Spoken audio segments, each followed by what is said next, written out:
Chapter 16, Letters from Home East Palace, 337 solar year. My dearest Flare. Your nasal bird arrived yesterday. I am not sure when you sent him, but the journey was pretty difficult for the poor guy.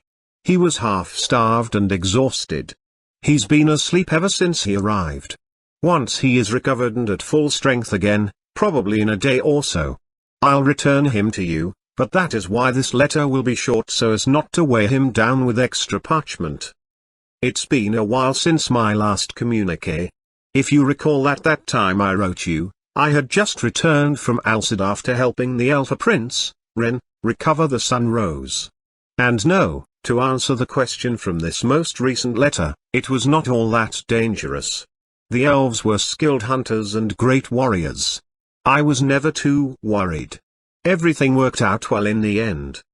As for the negotiations themselves, it's progressing well enough. Peacefully, but slowly. There have been no surprises or terrorist attacks since that first day.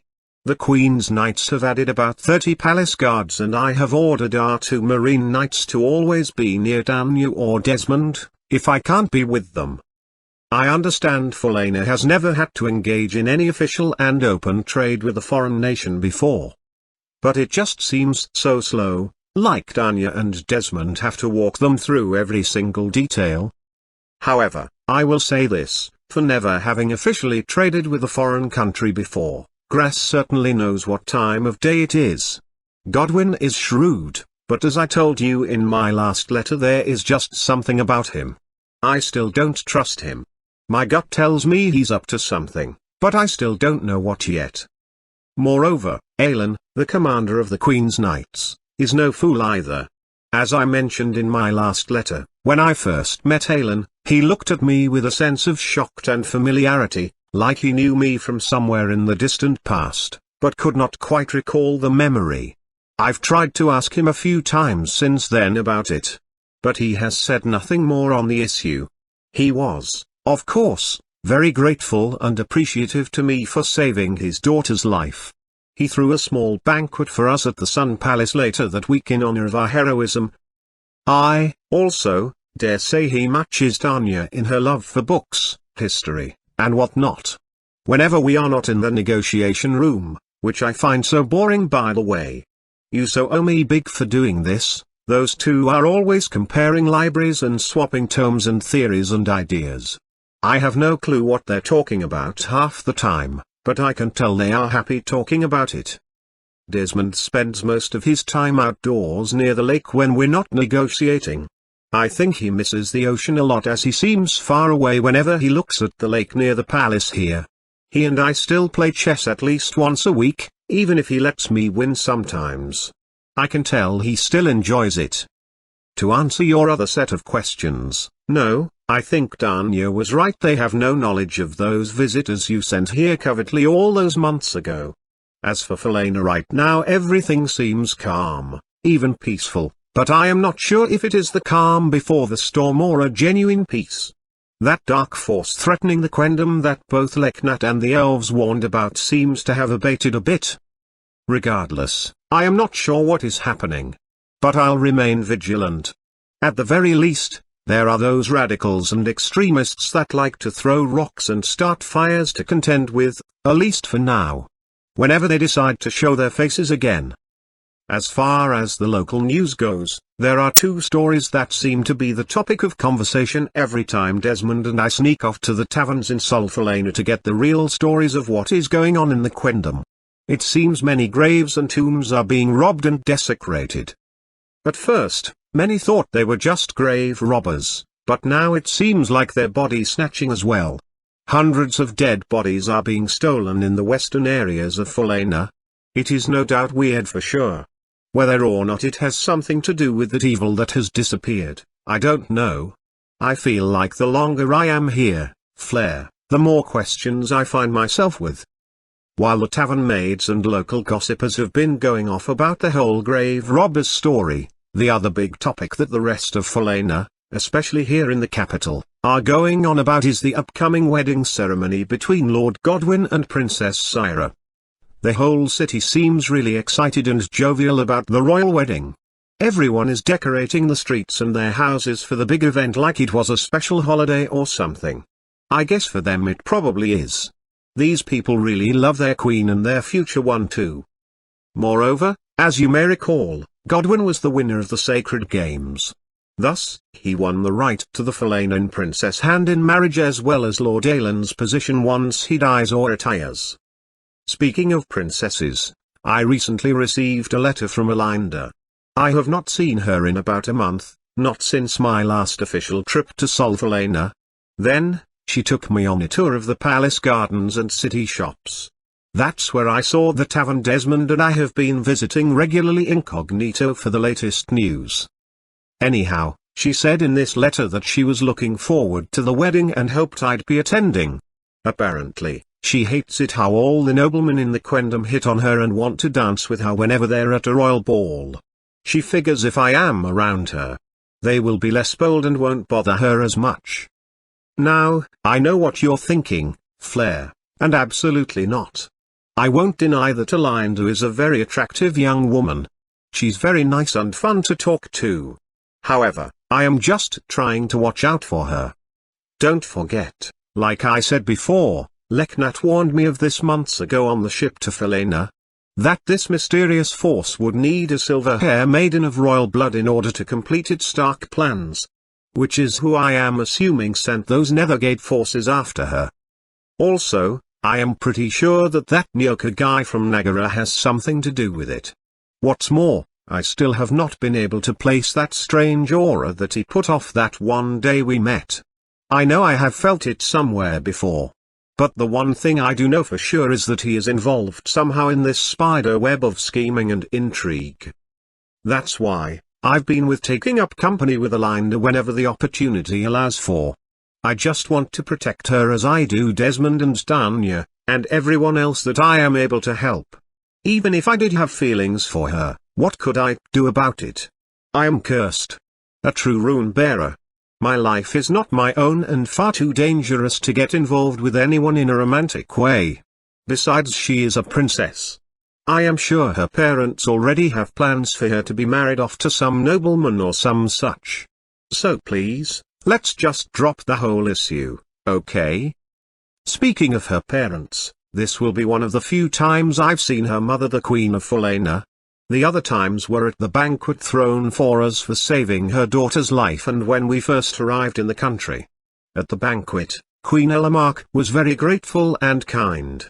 I think she was holding back a few tears as someone asked Elinda to retell the harrowing story in the woods with Nethergate, which she did a bit begrudgingly. In truth, Elamark reminds me a little of you. She is very strong and independent, but very compassionate despite her high position. With her shimmering platinum hair and fair face, it was pretty obvious to tell she was Elinda and Syra's mother. Lastly, Flare, I just want you to know, I don't regret coming here. As you expressed at the end of your last post, you were struggling with that decision. But you didn't make this decision. I did. You merely made the offer. I am the one who said, yes. Giving all that has happened and what I fear maybe could happen. I am glad I did come. Don't worry too much, Danya, Desmond and I make a great little trio. We'll have all this wrapped up soon enough. Also, I am glad to hear you and Rain are doing well together. I miss that furry little guy. Thanks again for taking care of him, walking him, and all that good stuff. Thank you and Godspeed. Your diplomatic servant, Ambassador Laszlo. P.S. When I get back in a few months, let's try and count a few more of those stars. I really enjoyed that night a lot and miss hanging out with family. Kingdom of Obel, 337 solar year. Greetings Ambassador Laszlo. This will probably be our final letter of this year. I hope we'll have all of these trade talks wrapped by the end of spring in the new year. Moreover, I assume as I am reading this letter the wedding you spoke of in your last post has already happened as that letter was dated about 10 days ago. That nasal bird took its sweet time to get here. When I send this particular post, I'll be sure to use a different, healthier bird. That bird arrived here as well half-starved and exhausted. It's time he retires, I guess.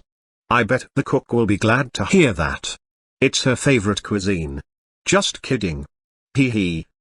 Anyways, I hope the wedding went well and that after all the festivities are over, you guys can get on with this trade agreement and peace treaty already.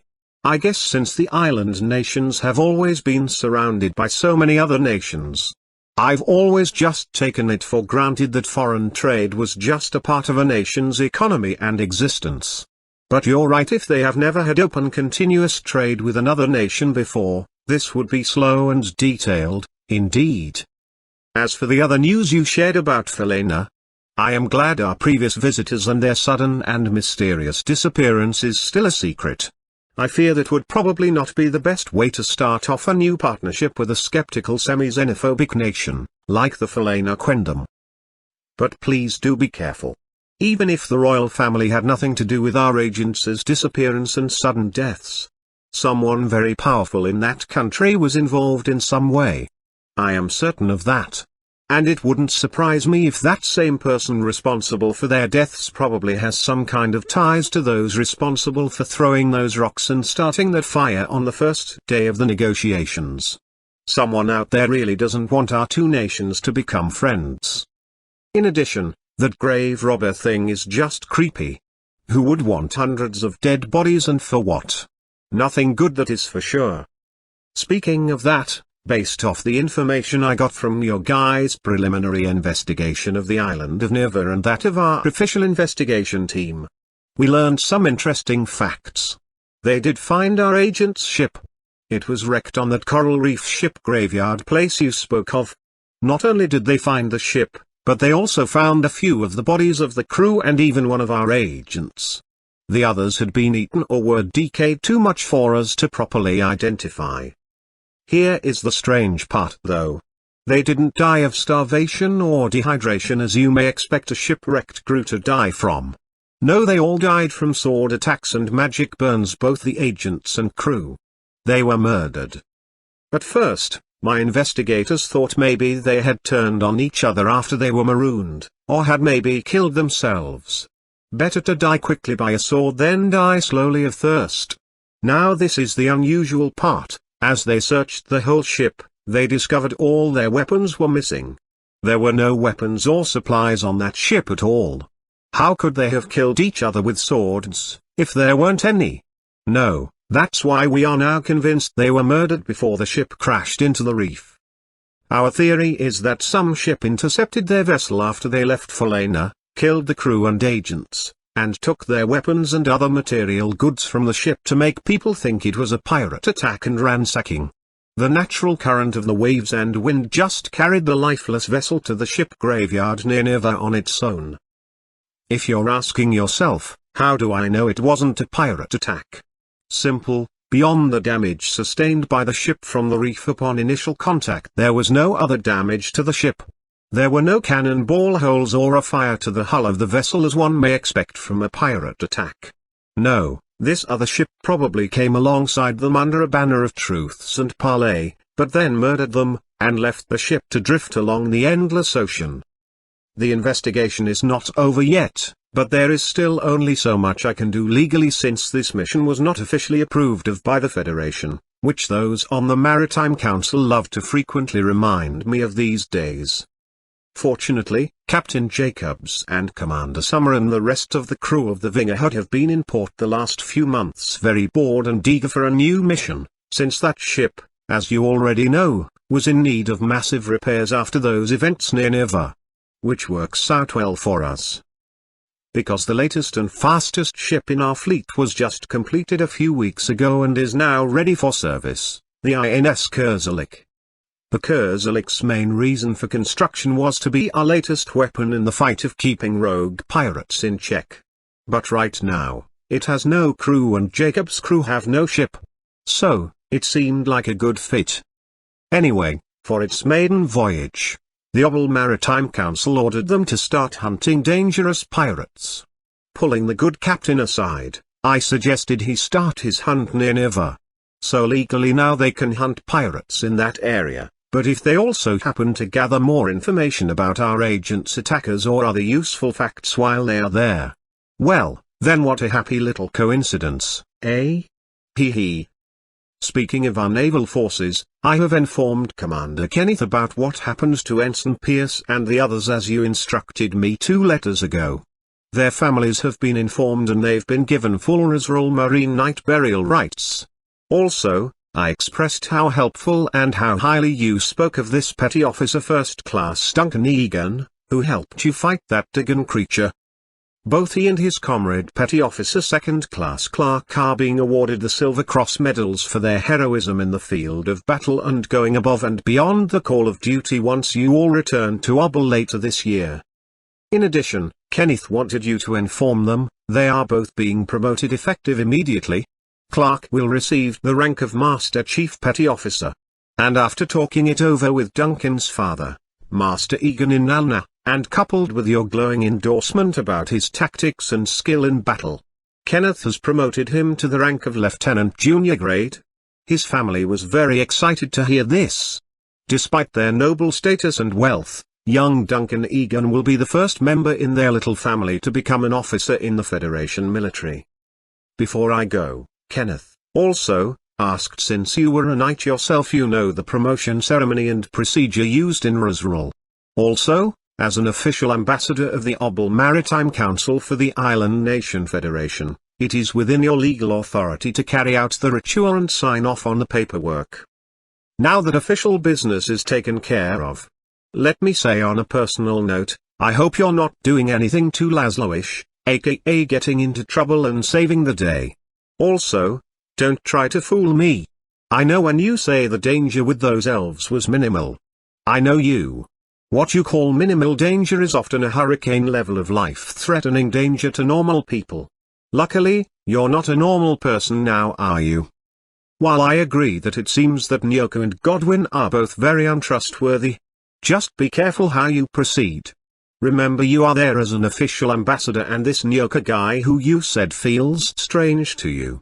He is a very powerful person in his own government it seems. We don't want to cause another incident with a country we know nothing about. Please learn from my own mistakes in that department.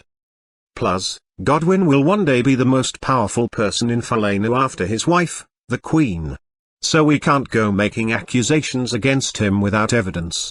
While I do, indeed, trust your gut instincts with my life. For now, I say just let the Falanin royal family deal with it. Like you also said, Aelin is no fool. If he is hiding something devious from them, I am sure that Aelin or that grass guy will notice it eventually. As for this other matter, who do you think you're trying to trick? You can't pull that I am just trying to protect her line over me. I know you better than that little brother. It's obvious to me you have developed some feelings for this Princess Alinda woman. Whether or not you'll admit that to yourself or not is another matter. As the chairwoman of this country, I have to say don't pursue the relationship for all the reasons you wrote to me. However, as your sister and friend I need to say that you, Laszlo, deserve some happiness in your life, and that you would do yourself a great injustice if you two did not at least talk about those feelings. You're right, she probably will be married off to some foreign prince or famous noble figure one day. But as I recall, you were once both of those things. Look, you can't just cut yourself off from people, be it friendship or love. I know why you like to hide out on your little deserted island and I, even, understood why you had to leave after Snow died. That damn true rune. You gave up so much for this country. Your blood, sweat, and steel built it. You took the curse of the rune of punishment and did what no one else in history, not even our mother, had ever done before. You beat it. Yet recall this, you didn't beat the curse by hiding from people, the mistake all the other bearers before you had done. You did the opposite, sir. Instead, you gathered friends and allies to stand by you in spite of the deadly curse. And then you overcame that bloody accursed rune by standing with your many comrades and not just running away from them. I know if you die then the curse of the rune will return to harvesting souls once again, but it's just not fair in my opinion. You have done much. Gave up so much. You have borne more than any single human should have to shoulder alone. So why carry that heavy burden on your own now? You know, you have sacrificed so much, just as Mother did. She sacrificed her very life so that we could have a life and live it to the fullest. Please don't cut yourself off from an abundant life. Especially the best parts of it, like love. Maybe, I am just getting sentimental at my old age, or maybe because I just know from my own personal experiences. As a princess, I know how Alinda must be feeling, caught in the middle of the desires of her heart and her duty to her country. I served as a leader in Obel for decades and now I serve as the primary leader to all of the island nations. So yeah, being a powerful woman, it can be intimidating to men, even the ones you want to like you. Sigh. For example, even the silly handsome hypochondriacs, who you wish would take a hint, but at last know they didn't bite due to fear or whatever. So please, just learn from and don't repeat my other mistakes. Be direct. Don't let her get away so easily. Always tell the people you care about that you care about them. Life is too short not to, even for a true rune bearer. That is what Dad taught me. Lastly, I hope the three of you stay safe out there and don't get into too much trouble. Please, look after Desmond and Tanya for me. I miss having them around. And don't worry, I'll continue to watch those few members on the council, who are also against this trade agreement, for anything suspicious, and give you more details about them in my next letter if I can. Don't write me back, unless it's urgent. No, I'll write you in about a month's time. Just send this new nasal bird back empty and I'll know you got my message. I'll send a second bird to Danya in about a week's time to have for emergencies. Rain is doing well. But I know he misses you. We go for walks every day. He still doesn't like to go near the beach much.